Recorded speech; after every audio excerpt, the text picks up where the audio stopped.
The Battle of Vorthak Prime lasted 6 days and changed the galaxy forever. When the smoke cleared, the Vorthak Empire's main fleet was completely destroyed. Their homeworld surrendered, and 1,800 alien warships floated as wreckage in the darkness of space. Not a single human ship was lost. 6 months later, President Han Ji-woo stood before the newly formed Council of Free Worlds in a converted space station that had once served as a Vorthak prison. Representatives from 47 different species filled the chamber, many of them speaking freely for the first time in centuries. The age of galactic empires is over, President Han announced to the assembled delegates. Humanity did not come to the stars to rule over others. We came to ensure that no one else could rule over anyone. The response was thunderous applause from species that had forgotten what freedom sounded like. In the months since the Vorthak defeat, liberation movements had spread across hundreds of worlds. The psychological barrier that had kept alien species submissive for generations had finally broken. Admiral Park Kyung-min commanded the new Terran Peace fleet from his flagship in orbit above the former Vorthak capital. 3,000 human ships now patrolled dozens of star systems, not as conquerors but as protectors. The fleet had grown rapidly as more shipyards came online and production increased to meet demand. Status report. Admiral Park requested from his bridge crew. 43 systems have requested permanent human protection, reported his intelligence officer. 17 more are asking for assistance with rebuilding their military forces, and we're receiving new requests for help every day. The liberation process was more complex than anyone had anticipated. Many species had been under Vorthak control for so long that they had forgotten how to govern themselves. Others had technological capabilities that had been suppressed for generations. Helping them rebuild free societies was a massive undertaking. Dr. Kim Yoon-seo directed the Interspecies Relations Department from a facility that employed over 10,000 people from dozens of different worlds. Her job was to help liberated species rebuild their civilizations while sharing human knowledge freely. The Altair Union has successfully re-established their democratic government, she reported during the weekly briefing. The Crystalline Dominion is having more difficulty. They've been ruled by the Vorthak for over 800 years. Their people don't remember what freedom looks like. What about their technology? President Han asked. Remarkable discoveries, Dr. Kim replied with excitement. The Zephyrian Commonwealth had developed faster than light communication before the Vorthak conquered them. The Helix Confederation created self-repairing materials that could revolutionize ship construction. We're learning as much from them as they are from us. This was humanity's approach to galactic liberation. Instead of keeping conquered worlds dependent on Earth, they shared technology freely and helped each species regain their independence. It was the opposite of every galactic empire in recorded history. General Yu Tae-young ran the Galactic Defense Initiative from a command center that monitored threats across known space. His job was to ensure that no new empire could rise to replace the Vorthak. The reports he received were increasingly concerning. We have a problem, General Yu announced during the monthly security briefing.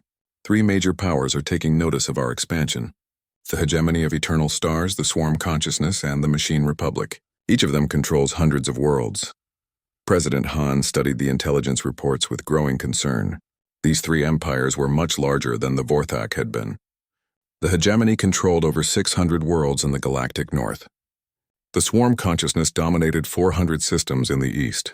The machine republic had claimed 350 worlds in the south. What are their capabilities? Han asked. Unknown but significant, General Yu replied. Each empire has existed for thousands of years. Their technology and military strength are probably far beyond what we faced with the Vorthak. Captain Oh Min-ho's expanded intelligence service had been monitoring communications from all 3 powers. The news was not encouraging. They're forming an alliance, he reported. Initial contacts suggest they view humanity as an existential threat to their way of life. The threat became real 3 weeks later, when ambassadors from all 3 empires arrived at Earth simultaneously. They came in massive ships that dwarfed anything in the human fleet, clearly intended to intimidate. President Han met with them in Earth's most secure diplomatic facility. The hegemony representative was a tall, elegant being that spoke through musical tones. The swarm delegate appeared to be a collective consciousness housed in a crystalline matrix. The Machine Republic sent an advanced artificial intelligence in a sleek metallic body. "Humans of Earth," the hegemony ambassador began, "you have disrupted the natural order of the galaxy. The Vorthak Empire maintained stability for over a millennium. Your actions have created chaos." The swarm representative's voice echoed from multiple speakers simultaneously. "Biological species require guidance. Left to themselves, they create only conflict and suffering. Order must be maintained." The Machine Republic's AI spoke with cold logic. "Your expansion threatens established territorial boundaries. This cannot be permitted to continue. You will return to your home system and cease interference in galactic affairs." President Han listened to their demands without expression. When they finished, he stood and walked to a large window overlooking Earth's orbital defense platforms. "Gentlemen," he said quietly, "you seem to misunderstand our nature. We didn't send 11 fleets to defeat the Vorthak because that's all we had. We sent 11 fleets because that's all we needed." He turned back to face the alien ambassadors. "If you threaten the freedom of any world in this galaxy, you'll discover what happens when Earth sends everything." The three ambassadors exchanged glances that suggested they had not expected this response. They had come expecting humans to be intimidated by their display of power. Instead, they found a species that seemed genuinely unconcerned about the odds against them. "You cannot fight 3 galactic empires simultaneously," the hegemony representative protested. "We can and we will," President Han replied simply. "Freedom isn't negotiable. If we have to fight the entire galaxy to prove that, then that's exactly what we'll do."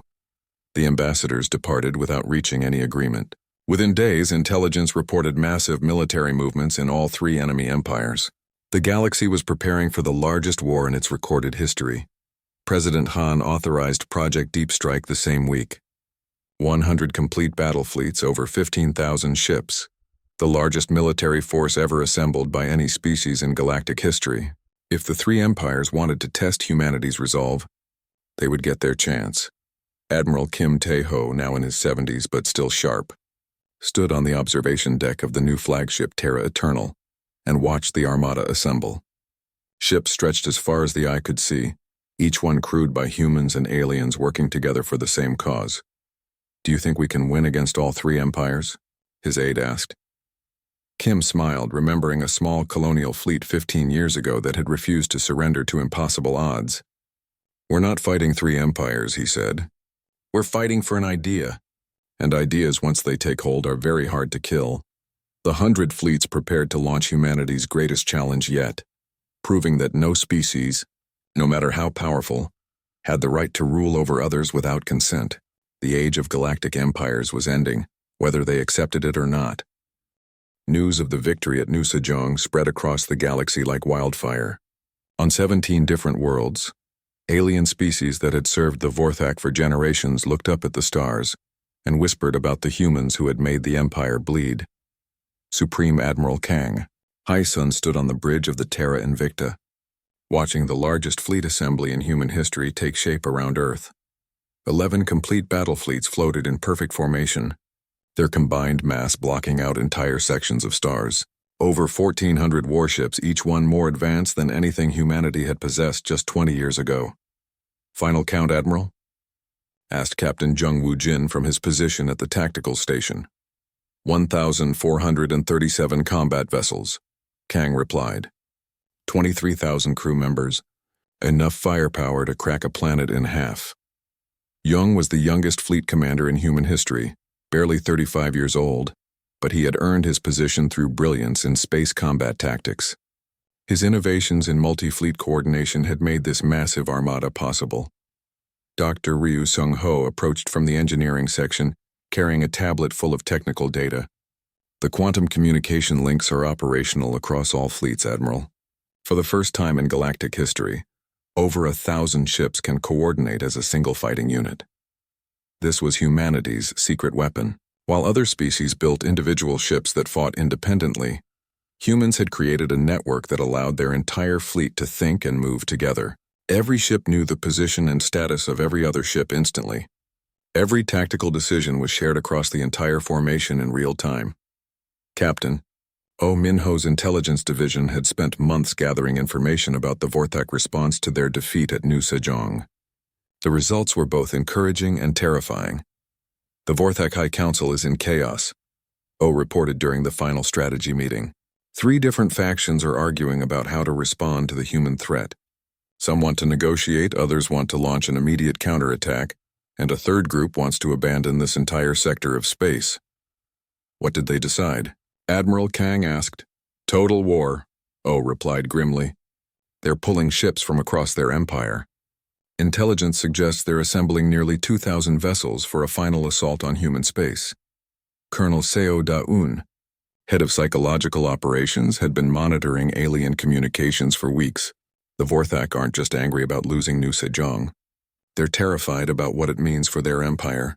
Dozens of conquered species are starting to resist Vorthak rule. Some are requesting human assistance. Admiral Kang studied the holographic display showing Vorthak territory. Red indicators marked worlds in rebellion. Yellow showed systems with reported unrest, and green indicated areas still under firm Vorthak control. There was far more red and yellow than green. They can't afford to lose this war, Kang concluded. If humanity proves that the Vorthak can be defeated, their entire empire will collapse. They have to destroy us completely or risk losing everything. Captain Young pulled up tactical projections on the main screen. Intelligence puts the Vorthak main fleet at approximately 1,800 ships. They're gathering at their primary naval base in the Vorthak Prime system. If we can defeat them there, the war is over. And if we lose? Someone asked. Then Earth burns, Admiral Kang said simply. They won't make the mistake of offering surrender terms again.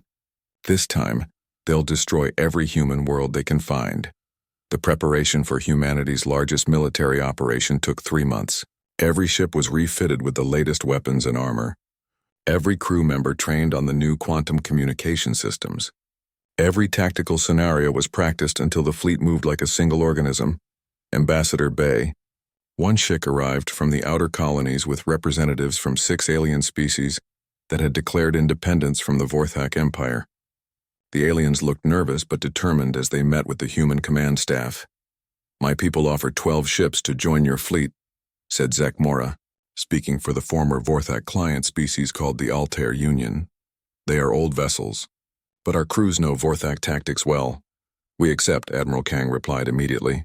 Every ship matters and local knowledge is invaluable.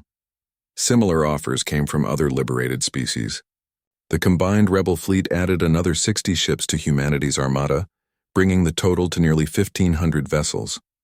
It was still smaller than the Vorthak force, but human commanders were confident in their technological advantages. General Lim So-ra had spent months training alien volunteers in human military doctrine. The results surprised everyone. Species that had been conquered and broken by centuries of Vorthak rule began to remember how to fight when given proper leadership and tactics. They're not weak, General Lim reported. They're just demoralized.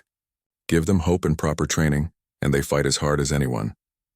The final intelligence briefing came from Captain Nam's deep reconnaissance teams. They had spent months infiltrating Vorthak space, gathering detailed information about enemy fleet positions and capabilities. The Vorthak are massing everything they have at their home system, Nam reported. 1,843 ships, including their newest dreadnoughts. But there's something interesting about their formation. The tactical display showed the Vorthak fleet arranged in traditional battle lines around their home planet. It was an impressive sight, but Captain Nam pointed out the flaws in their positioning. They're fighting the last war, he explained. Their formation is designed to intimidate enemies who approach in small groups and surrender quickly. They're not prepared for a fleet our size using coordinated tactics. Dr. Ryu had one final surprise for the command staff.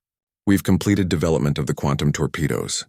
Each one can track its target across multiple dimensions and adjust its approach in real time. The Vorthak have never seen anything like them. Admiral Kang looked around the briefing room at her senior officers. These people had spent 20 years preparing for this moment. Humanity's entire military might was focused on a single objective, proving that no species had the right to enslave another. Final orders, she announced. We jump to Vorthak Prime in 6 hours. All fleets will arrive simultaneously and engage immediately.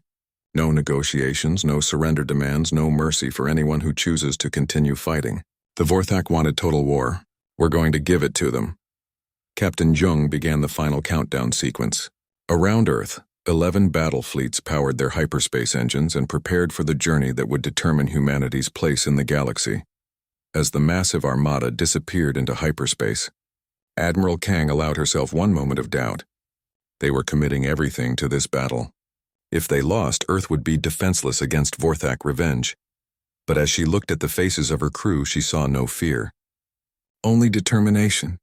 Humanity had never backed down from a fight when their children were threatened. They weren't about to start now. The Battle of SciFiPrime would be remembered as the moment the galaxy learned that some species simply refused to kneel. The first expeditionary fleet dropped out of hyperspace at the edge of the new Sejong system, like thunder splitting the sky. Admiral Kim Tae-ho was in his command center when the sensors detected the massive energy signatures. For a moment he thought the Vorthak had returned with reinforcements. Then Commander Park Mi-young shouted from her station, "Sir, I'm reading human IFF codes. 127 ships, Earth Registry." Kim stared at his display screen in disbelief. After 15 years of guerrilla warfare against the Vorthak, hiding in asteroid fields and launching hit-and-run attacks, salvation had finally arrived. But the size of the fleet shocked him. Earth had sent more ships than he thought existed in all of human space. "Open communications with the flagship," Kim ordered. Admiral Yoon's face appeared on the main screen, older than Kim remembered from their academy days, but with the same determined look. "Hello, Kim, sorry we're late." "Better late than never," Kim replied, unable to hide his relief. "What's our situation?" "We're here to end this war," Yoon said simply. "Commander Choi briefed us on everything." "How many of your people are still alive?" Kim felt pride swell in his chest. "All of them. We lost some ships, but every civilian made it to the deep shelters. The Vorthak have been trying to dig us out for 15 years. The truth was more complicated than that simple answer. The Vorthak had arrived in force 6 months after Commander Choi left for Earth. 43 ships had surrounded New Sejong and demanded immediate surrender. When Kim refused, they began systematic attacks on human installations. But Admiral Kim had learned important lessons during those first battles. The Vorthak were powerful but predictable. They followed the same tactics they had used for centuries. Overwhelming displays of force followed by demands for surrender. When enemies continued to resist, they became frustrated and made mistakes. Kim had used those mistakes to survive. His small fleet couldn't win direct battles, but they could strike fast and disappear. They destroyed Vorthak supply ships, attacked isolated patrols, and made life miserable for the occupation force. More importantly, Kim had discovered that the Vorthak were not the unstoppable empire they claimed to be. Their ships were strong but slow. Their crews were experienced but inflexible. They had conquered many worlds, but always against enemies who gave up quickly. "What's the current Vorthak strength and system?" Admiral Yoon asked. Captain Park consulted her tactical display. 68 ships in 3 battle groups. They've been reinforced twice since the original attack. The local commander seems angry that we haven't surrendered yet. Dr. Lee, now much grayer but still sharp, added his analysis. "We've been monitoring their communications for years. Their empire is having problems in other sectors. Rebellions on conquered worlds, supply shortages, political disputes. They can't afford to keep large fleets tied up in one system indefinitely." Admiral Yoon nodded thoughtfully. "That matches our intelligence. Commander Choi, what do you think?" Commander Choi's face appeared in a smaller window. She had been studying the tactical situation since the fleet arrived. "The Vorthak commander here is named Krex Vothul. He's young for their species, probably trying to prove himself. That makes him dangerous but also predictable. He'll want a glorious victory to advance his career." Kim had dealt with Krex Vothul for 15 years. The Vorthak commander had sent dozens of surrender demands, each more threatening than the last. Recently, his messages had become personal, calling Kim by name and promising special punishments for his resistance. "He's been getting desperate," Kim explained. "Last month, he attacked one of our civilian shelters directly. We made him pay for it, but he's clearly running out of patience." Admiral Yoon was quiet for a long moment, studying the tactical displays. Finally, he spoke. "Gentlemen, we're going to send a message to the entire galaxy. The age of Vorthak intimidation ends today." The Battle of Kepler's Gate began 3 hours later. Admiral Yoon divided his fleet into 5 battle groups, each larger than Kim's entire original force. They approached the Vorthak positions from multiple directions, using tactics the aliens had never seen before. The Vorthak responded exactly as their psychology predicted. They formed their traditional battle line and demanded the humans surrender immediately. When the human fleet continued advancing, Krexvothel ordered his ships to demonstrate their firepower by destroying several abandoned mining stations. It was exactly the wrong move against an enemy that had been fighting for 15 years. Kim's surviving ships, joined by Admiral Yoon's forces, struck the Vorthak formation like a hammer. The aliens had expected another species to break under their show of force. Instead, they faced coordinated attacks from directions they hadn't anticipated. Human ships moved faster than Vorthak vessels, changed direction more quickly, and used weapons the aliens had never encountered. Earth's 15 years of preparation showed in every tactical maneuver. Captain Nam's stealth ships appeared behind the Vorthak fleet and targeted their command vessels. Dr. Shin's psychological warfare broadcast confused their communications. Admiral Yoon's heavy ships punched through their formation and scattered their battle line. The fighting lasted 6 hours. When it ended, 41 Vorthak ships had been destroyed and the rest were retreating toward the edge of the system. Not a single human ship was lost, though several were damaged. Krexvothel's final transmission was brief. "This system is not worth the cost. We withdraw."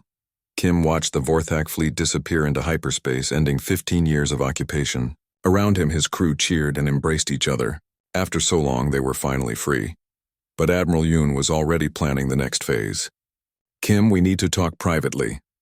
In the secure conference room, Yoon laid out Earth's real strategy. "This battle was just the beginning. Our victory here will spread across the galaxy faster than we can travel. Other species under Vorthak control will hear that someone finally fought back and won." "That's good news, isn't it?" Kim asked. "Yes and no," Yoon replied. "It means we've started something we can't stop. The Vorthak will respond with everything they have." "This wasn't their main fleet, Kim. Intelligence suggests they have over 2,000 ships spread across their empire." Kim felt a chill. 2,000 ships? "Earth knows," Yoon said quietly. "We're not done building fleets. This is just the first one." As if to prove his point, Admiral Yoon activated a communication system that reached across interstellar space. His message was simple and direct, transmitted to every human colony and every alien world that could receive it. "This is Admiral Yoon of the Terran Defense Fleet. New Sejong is free. Any species seeking liberation from the Vorthak Empire may contact us for assistance. Humanity stands ready to help." Kim stared at his old friend. "You're declaring war on the entire Vorthak Empire?" "No," Yoon corrected him. "We're declaring that the age of galactic empires is over. Freedom isn't negotiable, Kim. If we have to fight the entire galaxy to prove that, then that's what we'll do." Outside the conference room windows, human ships patrolled the system that had been under enemy control for 15 years. The message was clear to anyone watching. Humanity had arrived on the galactic stage and they weren't asking permission. Commander Choi Soo-bin's ship burst out of hyperspace at the edge of Earth's solar system. 15 years after leaving New Sejong, she had spent the journey in cryosleep. But her ship's computers had been busy recording every piece of data about Vorthak technology and tactics. The first thing she noticed was how much Earth's defenses had changed. Massive orbital stations surrounded the planet like a metal ring. Hundreds of ships patrolled between them, more than she had ever seen in one place. Something big had happened while she was away. "Unknown vessel. Identify yourself immediately," came the challenge from Earth Defense Command. "This is Commander Choi Soo-bin, returning from New Sejong Colony with priority intelligence. I need to speak with Fleet Command immediately." Within an hour, she was sitting across from Fleet Admiral Yoon Jae-sung in the most secure briefing room on Earth. The man was younger than she expected, maybe 50 years old with sharp eyes and quick movements. Behind him stood Dr. Shin Ye-jin, a woman with graying hair and the confident look of someone used to solving impossible problems. "Tell me about the Vorthak," Admiral Yoon said without any small talk. Choi activated her data tablet and began her report. She told them about the ultimatum, the claims of conquering 200 worlds and the 40-ship fleet that had appeared in their system. As she spoke, she noticed both officers taking detailed notes. "How long ago did you leave New Sejong?" Dr. Shin asked. 15 years. If Admiral Kim followed the plan, they would have tried to negotiate for as long as possible. But by now, she didn't finish the sentence. Everyone knew what probably happened. Admiral Yoon stood and walked to a large display screen. With a few touches, he brought up a star map showing dozens of systems marked in red. We haven't been sitting still, Commander. 3 years after you left, we detected similar signals from 17 other human colonies. The Vorthak have been busy. Choi felt her heart sink. How many colonies have we lost? None, Dr. Shin said with a slight smile. We learned from your intelligence. Every colony that reported Vorthak contact received the same instructions. Negotiate as long as possible and wait for backup. Backup? Choi asked, confused. Admiral Yoon touched another control, and the display changed to show the largest fleet formation Choi had ever imagined. Over 100 ships of various sizes, from small destroyers to massive dreadnoughts she didn't recognize. The first expeditionary fleet, Admiral Yoon announced. 127 ships, 20,000 crew members, and enough firepower to sterilize a small moon. We've been building it for the past 12 years, based on your intelligence about Vorthak capabilities. Choi stared at the display. How did you build all this so quickly? Dr. Shin leaned forward. Your report changed everything, Commander. When Earth learned about the Vorthak threat, every nation agreed to work together. We combined our military forces, shared technology, and focused all our production on ship construction. The result is the most powerful fleet humanity has ever assembled. But will it be enough? Choi asked. The Vorthak have conquered 200 worlds. Admiral Yoon smiled grimly.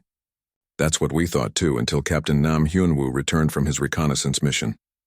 Another officer entered the room, a thin man with the quiet look of someone who worked in shadows. Captain Nam bowed slightly to Choi before activating his own data display. I've spent the past 3 years studying Vorthak fleet movements in 17 systems, he said. Their empire isn't what it appears to be. They use fear and reputation instead of actual military strength. The display showed ship counts and battle footage from various Vorthak operations. As Nam explained his findings, Choi began to understand the truth about their enemy. The average Vorthak battle group consists of 30 to 50 ships, Nam continued. They approach a target system, destroy a few military installations, and demand surrender. Most species give up immediately because of their reputation. They've never had to fight a prolonged battle, Dr. Shin added her analysis. We've intercepted communications between Vorthak commanders. They're actually worried about facing organized resistance. Their entire strategy depends on psychological warfare. If that fails, they have to rely on military force, which is much smaller than their reputation suggests. What about their technology? Choi asked. Advanced but not superior, Captain Nam replied. Their weapons are powerful but slow to recharge. Their ships are heavily armored but not very maneuverable. They're built for intimidation, not for fighting an enemy that shoots back. Admiral Yoon returned to his seat. Commander, I need to know everything about the situation at New Sejong. Ship positions, defensive preparations, civilian locations. We're going to retake that system, but we need current intelligence. Sir, I've been in space for 15 years. My information is completely outdated. Not necessarily, Dr. Shin said. Admiral Kim is a smart man. We've analyzed his service record and psychological profile. He would have followed predictable patterns when preparing for a siege. We can make educated guesses about his actions. The briefing continued for 6 hours. Admiral Yoon's staff asked hundreds of questions about New Sejong's layout, its people, and its defenses. Choi answered what she could and helped them build a tactical picture of the colony. Finally, Admiral Yoon made his announcement.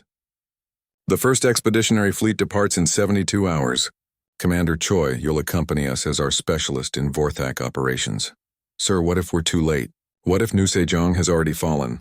Then we retake it, Admiral Yoon said simply. But I don't think we're too late.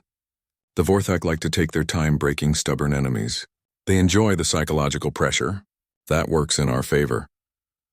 3 days later, Choi stood on the bridge of the flagship Terra Nova as the largest fleet in human history prepared to jump to hyperspace. 127 ships arranged in perfect formation, their hulls gleaming with new armor and weapons. Admiral Yoon stood beside her, watching the countdown on the main display. Commander, what do you think Admiral Kim will say when he sees us coming? Choi thought about her old commander, remembering his determination 15 years ago. He'll probably ask why we only brought one fleet. The Admiral laughed. Then he'll be happy to know this is just the beginning. Earth has been busy building more than ships, Commander. We've been building the future. The hyperspace jump engaged, and humanity's first interstellar war fleet disappeared into the darkness between stars. Behind them, Earth's shipyards continued their work, building even more vessels for the battles to come. The Vorthak had made one critical mistake in their message to New Sejong. They had threatened humanity's children. Now they were about to learn why that was never a good idea. The communication array on New Sejong started beeping at exactly 0347 hours. Captain Park Mi-young was drinking her morning coffee when the alert came through. She had been expecting routine messages from the mining platforms, not the scrambled transmission that appeared on her screen. "Admiral Kim, you need to see this," she called through the comm system. Admiral Kim Tae-ho arrived at the communications center within minutes. His gray hair was messy from sleep, but his eyes were sharp and alert. Behind him came Dr. Lee Dong-wook, the colony's chief scientist, still wearing his lab coat from the night shift. The message on the screen was unlike anything they had seen before. Strange symbols moved across the display in patterns that hurt to look at. The computer system struggled to process the alien characters, creating flickering distortions that made everyone squint. "How long has this been coming through?" Kim asked. "About 10 minutes, Park replied. "It's on repeat. Same message over and over." Dr. Lee adjusted his glasses and leaned closer to the screen. "The mathematical patterns suggest this is a constructed language. Very complex. It will take time to decode." "Time we might not have," Kim muttered. He had fought in 3 wars before taking command of New Sejong. His instincts told him this was not a friendly greeting. Commander Choi Soo-bin entered the room, her boots clicking on the metal floor. As the colony's intelligence officer, she had been monitoring all external communications for the past 2 years. "Sir, we're picking up similar transmissions across the entire system. Whatever sent this, it's powerful enough to reach all our settlements at once." Kim felt a cold weight in his stomach. New Sejong was home to 50,000 people, spread across 12 orbital platforms and 3 planetary bases. If something was targeting the entire system, they were in serious trouble. "How long to decode this message?" he asked Dr. Lee. "With our computers working together, maybe 6 hours for basic meaning, 12 hours for detailed translation." "Make it 4 hours, Kim ordered. "Drop everything else." The next few hours passed like a nightmare. Dr. Lee worked with 3 other linguists, feeding the alien message through every translation program they had. The symbols slowly began to make sense, revealing words that made Kim's blood run cold. The message was simple and direct. It came from something called the Vorthak Collective. They had detected human presence in this system. According to galactic law, this territory belonged to them. The humans had 30 days to surrender or face complete destruction. Galactic law? Park laughed, but there was no humor in her voice. "Who decided that?" Dr. Lee looked pale as he continued reading. "According to this message, the Vorthak Collective has controlled this region of space for over 1,000 years. They claim to have conquered more than 200 worlds." Kim stared at the translation on his screen. 200 worlds. The number seemed impossible. Humans had barely managed to colonize 12 systems in 3 centuries of space travel. "What do we know about their military capabilities?" Kim asked Commander Choi. "Nothing concrete yet," she replied. "But if they've conquered 200 worlds, they must have significant firepower. Our colonial defense fleet has 12 ships. If they bring even a small battle group, we're outgunned." The room fell silent. Everyone knew the math. New Sejong's defense consisted of 8 patrol boats, 2 frigates, and 2 destroyers. They were designed to handle pirates and asteroid mining disputes, not fight an interstellar empire. "Options?" Kim asked. Park spoke first. "We could evacuate. Load everyone onto transport ships and head back to Earth. It would take 15 years, but most people would survive." 50,000 people, Dr. Lee said quietly. "We don't have enough transport capacity for everyone. And 15 years in space, many wouldn't make it." Commander Choi pulled up a tactical display. "We could try to negotiate. Buy time while we figure out their real strength. If they wanted us dead immediately, they would have attacked instead of sending warnings. Or," Kim said slowly, "we could call for help." The others looked at him with surprise. Earth was 15 years away at maximum speed. Any help would take decades to arrive. "Not from Earth," Kim continued. "From Earth's military. We send our fastest ship back with a full report. Let them know what we're facing out here." "That would leave us with 11 ships, Park pointed out. "Better 11 ships and a message sent than 12 ships and no one knowing we existed," Kim replied. Dr. Lee was studying his tablet, scrolling through more intercepted communications. "There's something else," he said. "I'm picking up historical data fragments in their transmissions, references to previous conquests. The Vorthak don't seem to expect much resistance. Most worlds surrender after the first demonstration of force." "What kind of demonstration?" Kim asked. "Orbital bombardment of military installations, sometimes entire cities if the population resists. They have a pattern. Send warnings, wait for surrender, attack if refused. They've used this approach successfully for centuries." Commander Choi was typing rapidly on her console. "I'm analyzing their communication patterns. The signals are coming from approximately 40 ships in the outer system. That's a significant force, but not overwhelming if they're spread out." "40 ships," Park repeated, "against our 12. "The numbers don't tell the whole story," Kim said. "We need to know their technology level, their tactics, their command structure. Most importantly, we need to know if this is their only fleet in the region." Dr. Lee looked up from his work. "Their language suggests a highly organized military structure. Rigid hierarchy, formal protocols. They follow established procedures. That could work in our favor," Kim mused. "Rigid thinking means predictable responses." The debate continued for another hour. Finally, Kim made his decision. "Commander Choi, you'll take the fastest ship we have and return to Earth. Full communication blackout until you reach Sol system. Once there, transmit everything we've learned. Tell them to send whatever they can. Sir, the round trip will take 30 years, even if Earth responds immediately." "I know," Kim said quietly, "but someone needs to know what's happening out here." "If we fall, at least Earth will have warning," Choi nodded. "What should I tell them to send?" Kim looked at the tactical display showing their 12 small ships against an unknown alien empire. "Everything," he said. "Tell them to send everything." The next morning, Commander Choi's ship departed New Sejong carrying the most important message in human history. As Kim watched it disappear into hyperspace, he wondered if anyone would be alive to see Earth's response. The Vorthak had given them 30 days to surrender. Kim intended to use every single one of those days to prepare for the fight of humanity's life.